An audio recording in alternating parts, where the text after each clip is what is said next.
বিপক্ষে কোনো মব জাস্টিসে লিপ্ত হবেন না। যার যার পাপের ফল সেই ভোগ করতে হয়। যখন পাপ করবেন তখন গোষ্ঠী থাকবে না, দল থাকবে না। তাই বলি আপনারা সবাই সচেতন হন, আইন শৃঙ্খলা বাহিনীকেও যথেষ্টভাবে কাজ করার সুযোগ দেন, অন্যায় অবিচার করবেন না, আইনের পক্ষে থাকবেন, শ্রদ্ধা করবেন, আইন জানবেন, শিখবেন, সংবিধান পড়বেন, সুশিক্ষিত জাতি গড়ে তুলবেন। একটি শিক্ষিত মা একটি শিক্ষিত জাতি উপহার দিবে। আপনার সন্তান কি করে এইটার খবর রাখার দায়িত্ব আপনার। তার পাশাপাশি সরকারও আপনার সন্তানের খবর রাখবে।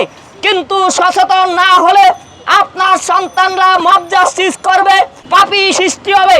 আমরা বাংলার মাটিতে কোনো পাপী তৈরি করব না। আমরা ভালো মানুষ তৈরি করতে চাই।